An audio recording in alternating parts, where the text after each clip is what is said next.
house sat quiet under the weight of a warm summer night. Lights glowed soft behind drawn curtains. The air inside carried the faint scent of polished wood and leftover dinner. Footsteps crossed the floorboards. Voices rose.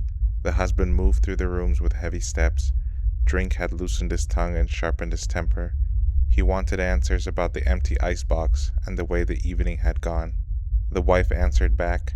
Her words came quick and sharp. The argument climbed higher.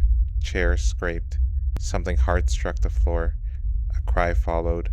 The husband lunged. She slipped on the rug and went down hard. High above them, the man in the attic heard every sound. He had lived in that narrow space for years. The air there stayed close and dusty. A thin mattress lay against one wall. An oil lamp burned low when he dared light it. Books and papers sat stacked beside him. He spent his days moving through the house only when the husband was gone. He swept the floors. He washed the dishes. He folded clothes and kept the place neat. At night he returned to the silence of the rafters and wrote stories by candlelight or simply waited. He knew every creak of the boards below. He knew the rhythm of their voices. Tonight the rhythm turned ugly. The cry reached him like a blow. Fear flooded him. He believed the woman he loved was in real danger. He pushed open the panel in the closet ceiling and dropped down into the bedroom. 2 small pistols waited in the bureau drawer. He took them both. He moved toward the sound of the struggle. The husband looked up and froze for half a second. Recognition hit him. The thin figure from years before stood there with guns in both hands. Rage replaced surprise. The husband charged. Bodies slammed together. One pistol discharged into the ceiling. Plaster dust drifted down. They grappled hard. The second pistol fired. 2 bullets tore into the husband's chest. A third struck his head a few inches above the left ear. He dropped. Blood spread across the living room floor. The body settled on its side near a doorway. Silence rushed back in. The woman pushed herself up from the floor. Panic and calculation moved through her at the same time. The man from the attic stood over the body, breathing hard. They both understood what the neighbors must have heard. They needed a story that would hold. They worked fast. The diamond watch came off the husband's wrist. Cash from the bedroom joined it. The man took the items and the pistols. The woman stepped into the closet in the upstairs bedroom. He locked the door from the outside and tossed the key onto the floor a few feet away. Then he climbed back through the panel and pulled it shut behind him. The attic swallowed him again. He sat in the dark with the stolen things and waited. Downstairs the body cooled. Upstairs the woman began to scream. She pounded the closet door with the heel of her shoe. The sound carried through the walls. Next door, 2 women heard the shots first. 4 sharp cracks. The woman's voice calling the husband's name over and over. They knelt at an open window and watched the house for long minutes. No one came out. No one went in. One of them tried the telephone. It rang unanswered. After a while, they heard the muffled pounding. They called the police. Officers arrived near midnight. The front door stayed locked. French doors on the sides stood slightly ajar. They stepped into the living room and found the body sprawled on the floor. 1 bullet had pierced the heart. Another had entered the head. Empty shell casings lay nearby. A 4th bullet sat lodged in the ceiling. They followed the sound of banging upstairs. The closet key rested on the floor. They unlocked the door. The woman sat crumpled inside. Her clothes were disordered. Her face showed shock and tears. She told them a burglar had forced her into the closet, locked her in, shot her husband, and fled with the watch and money. Officers searched the house. Valuables remained everywhere. The wallet in the husband's pocket still held cash. No forced entry showed clearly. Neighbors reported the couple often argued loudly. The small caliber of the pistols raised questions. A man's weapon of choice for robbery would usually be larger, yet the woman had been locked in from the outside. No clear path explained how she would have done it herself. The investigation stalled. In the days that followed, the woman moved through the house as a widow. She inherited the money. She bought another place nearby that also held an attic. The man from the attic moved with her. The arrangement continued. He stayed hidden. She brought him food. He cleaned and wrote. At night, the typewriter clicked softly once the husband was gone forever. Other men entered her life. One of them received a pistol and instructions to throw it into the tar pit. Another buried the second pistol in his yard. She smiled and explained that the weapons looked too much like the ones used in the killing. She did not want trouble. Months passed. The first man grew angry when she ended things with him. He went to the police and told them about the pistol in the tar. Officers recovered it.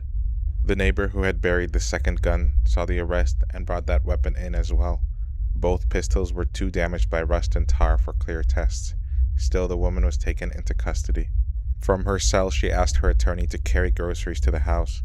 She told him to knock on a certain panel in the closet ceiling. The attorney did as she asked. The panel opened. A pale, thin man looked down. He took the food. Later, he told the attorney everything. The years in the attics, the sewing machine repair that started it, the daily life of silence and waiting. The night the voices rose and the pistols came out. The struggle, the 3 shots that ended the husband's life. The staging, the return to the dark space above. Police returned to the house. They found the panel. They found the man. He confessed. He said he had only meant to protect her. He said the love had been overwhelming. He said he had lived as her shadow for a decade. The case moved through the courts years later. The man was found guilty of manslaughter. The time limit for that charge had already run out. He walked free. The woman's trial for conspiracy ended without a verdict. The charges against her were later dismissed. She lived on. The man changed his name and faded into ordinary life. The house with the attic stood empty of its secret at last. The night of the shooting stayed with each of them in different ways. The husband never rose from the floor. The woman carried the memory of the locked closet and the blood on the rug. The man in the attic carried the weight of the pistols and the long years of waiting in the dark. The officers who first stepped through the French doors carried the unanswered questions about the locked door and a missing watch. None of them escaped the shape of the warm summer night.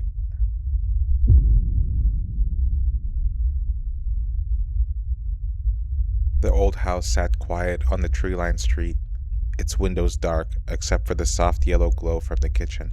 Inside, the retired railroad man moved slowly through his evening routine. His wife still lay in the hospital recovering from the broken hip, and the empty rooms felt larger without her presence. He had spent the day visiting her as he always did, then came home to the familiar creak of the floorboards and the low hum of the icebox. He leaned on his cane more than usual, the ache in his joints settling deeper with the cooler air. The house held the scent of polished wood and leftover coffee. He planned to walk over later for dinner with the neighbor who always set an extra place for him. For now, he simply wanted to rest.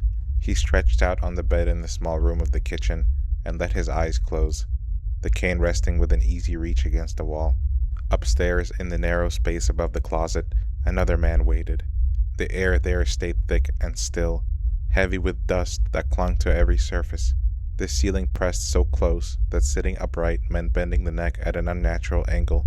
He had claimed this cramped hollow weeks earlier after slipping into the house while it stood empty.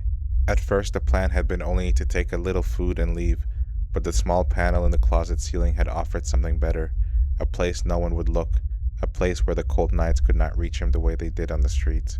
He moved only when the house below grew silent. He learned the rhythm of the footsteps, the opening and closing of doors, the daily departure to the hospital. When the rooms below emptied, he would ease down through the tiny opening, take what he needed from the icebox and the pantry, then climb back into the darkness before anyone returned. He kept his movements careful, taking only small amounts so nothing would be missed. The space itself became a nest of old magazines and rags.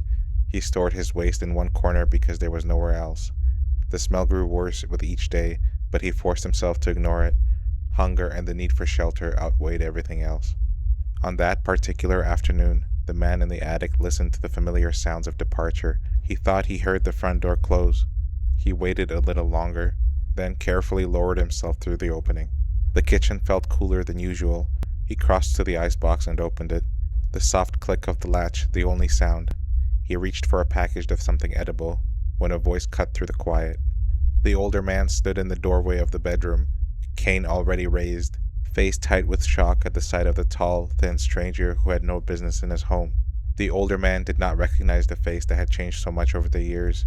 He swung the cane hard, the wood connecting with a solid crack. The thinner man staggered, panic flooding through him in a single hot wave. His hand closed around the old pistol he had found earlier while searching the rooms. He brought it down again and again as a club. The metal frame broke apart under the force. Blood spilled on the floor. The older man tried to turn toward the telephone, one arm raised to protect his head. The thinner man grabbed the heavy iron stove shaker from beside the range and swung it with everything he had left. The blows landed on the skull and shoulders and arms. One fingernail tore completely free during the struggle. More than 30 strikes followed before the body finally stopped moving. Blood pooled across the kitchen floor in a dark, spreading stain. The thinner man stood over what remained, chest heaving, ears ringing. He cleaned the iron tool as best he could, took a little more food, and climbed back into the attic, pulling the small panel shut behind him. The lock clicked into place from the inside. Evening settled over the street. The neighbor who always expected the older man for dinner waited past the usual hour. When he failed to appear, she walked a short distance to his house and knocked. No answer came. She called out, then tried the doors. Everything remained locked. Concern tightened in her chest. She gathered another neighbor, and together they found a way onto the screened porch. One of them climbed through an unlocked window and stepped into the kitchen. The light switched on, and the scream that followed carried into the street. The body lay in the adjacent bedroom, the floor still wet with blood. Police arrived soon after. Officers moved through every room, checking windows and doors. All of them were locked from the inside. No sign of forced entry existed. The iron stove shaker rested nearby, still marked with blood. They searched the closets, and the basement, and the yard. Nothing explained how someone could have entered, done this, and left without a trace. The attic opening looked far too small for any adult to use, so no one forced their way into the tight space above. The house was sealed, and the investigation began. Weeks turned into months. The house remained empty. The wife stayed in the hospital, then later moved to a nursing home, never returning to the place that had become a crime scene. Neighbors reported lights flickering at odd hours and the sound of movement inside. Police returned again and again to check the property. They walked the floors, tested the locks, and left satisfied that the place stood empty. In the attic, the thinner man continued his existence. He survived on whatever canned goods and preserves remained in the basement, melting snow from the roof for water when the pipes froze. Winter cold seeped through the thin walls. He barely moved through the day, listening for the occasional footsteps of the officers below. Hunger became a constant companion. His body grew thinner, the clothes hanging loose on a frame that had already been slight. The waist piled higher in the corner. The smell became a living thing that coated the back of the throat. He stayed because leaving meant discovery, and discovery meant the end of everything. Late one summer afternoon, 2 officers made another routine check. They stood on the first floor when a soft click of a lock reached them from above. One officer ran up the stairs and threw open the closet door, just as a pair of thin legs disappeared through the small panel in the ceiling. He grabbed hold and pulled. The body that came down was skeletal. The skin stretched tight over bone, the hair matted and long, the clothes in tatters. The stench that poured from the opening made the officer gag and turn away. The man weighed little more than 75 pounds. He collapsed as they brought him outside. An ambulance doctor examined him and declared it the worst case of malnutrition he had ever seen. At the station, they fed him a simple meal of hamburger, pie, and coffee. After the food and bath, he began to speak. He told them he had lived in that narrow space for months, first before the killing and then long after. He described how he had entered the house intending only to ask for help from the man he once knew, how the empty rooms and the small attic opening had offered a better chance of surviving the winter, how the moment of discovery in the kitchen had filled him with such sudden panic that the iron tool became the only way out. He explained the careful trips downstairs for food and the constant fear of being found. The officers listened as the pieces settled into place. The locked doors, the missing food that had never quite been noticed, the unexplained lights, the body that had been found with no clear way for the killer to have entered or left.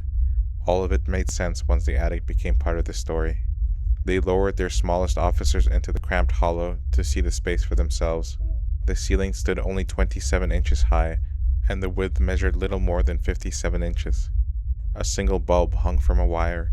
Old magazines formed a crude bed. The corner held the accumulated waste of months. The officer who crawled out afterward said only that a man who would have to be a spider could endure it for so long. The newspaper seized on the words, "The man who had lived above the kitchen while the house was searched and watched and left empty became known by that name." He stood trial and received a sentence of life. In the prison, he found a steadier existence than the one he had carved out in the dust and darkness. He worked in the electric shop and kept to himself. Years later, he died in the prison hospital, the narrow attic of the old house long since emptied and the street outside no longer holding any secret of the man who had waited in the dark while others walked the rooms below.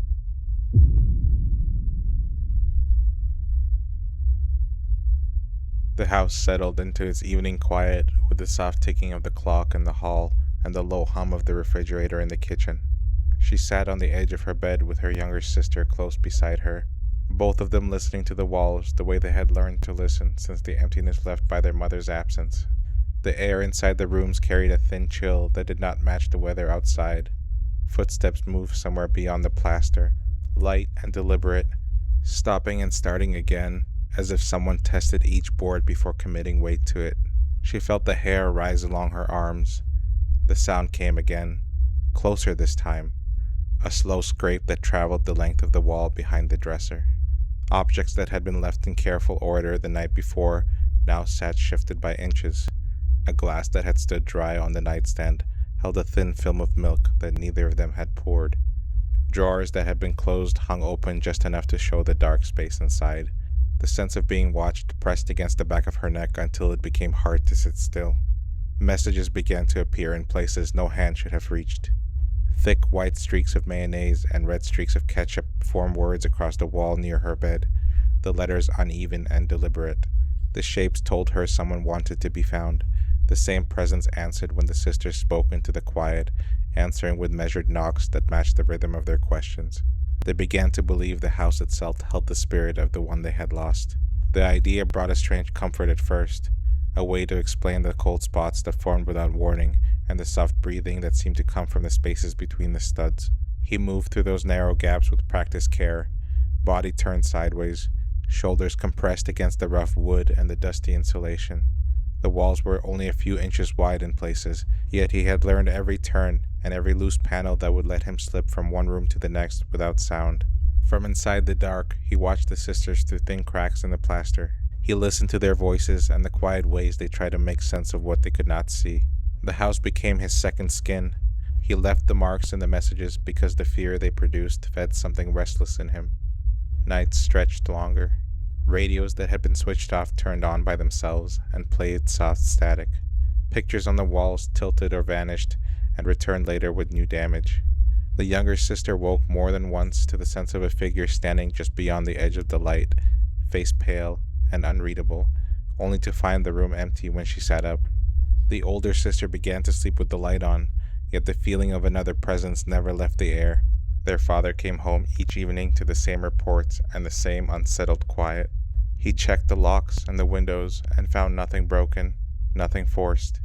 He told himself the girls were grieving and that the house simply carried their unease.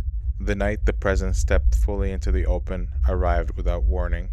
The family returned to find radios scattered through the rooms and the air thick with the smell of someone else's presence.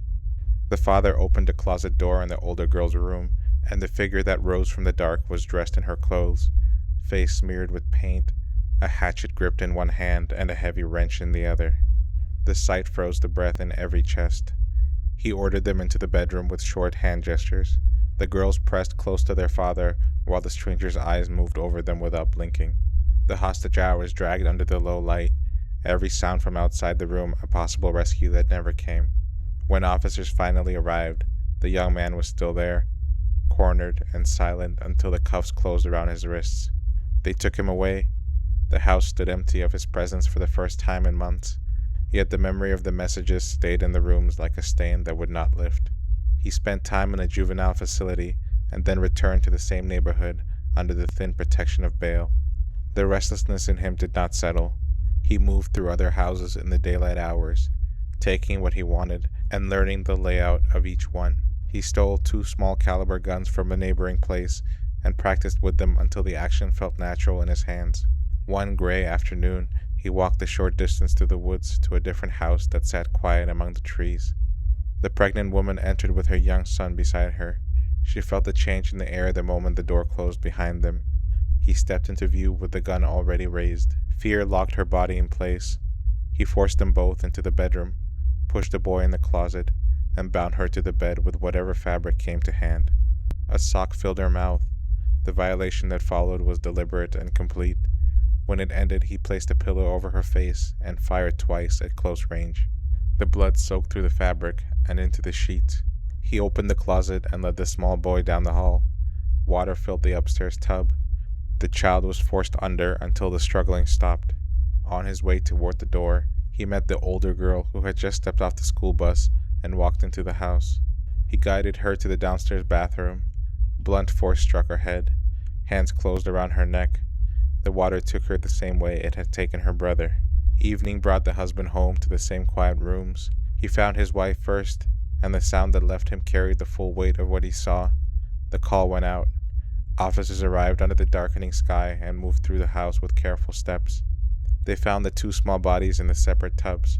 The air inside the rooms held the heavy stillness that follows sudden and complete violence. Suspicion turned toward the young men already known for the earlier intrusion. When officers came to speak with him, he fled from the porch into the trees. The search spread through the surrounding towns with dogs and helicopters. He forced his way into another vehicle, held the woman who owned it for a short stretch of road, then abandoned the vehicle when it was spotted.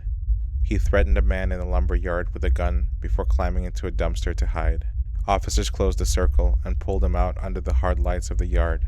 On his clothing, they later found a single hair that matched the girl who had died in the downstairs tub. Other evidence waited in the laboratory, fibers and biological traces that tied him to the bedspread and the rooms where the 3 lives had ended. The walls of the first house and the bathtubs of the second held the same quiet after he was taken away. The people who had lived through the noises and the messages and the final hours inside those rooms carried the weight of what they had felt and what they had seen long after the doors were sealed.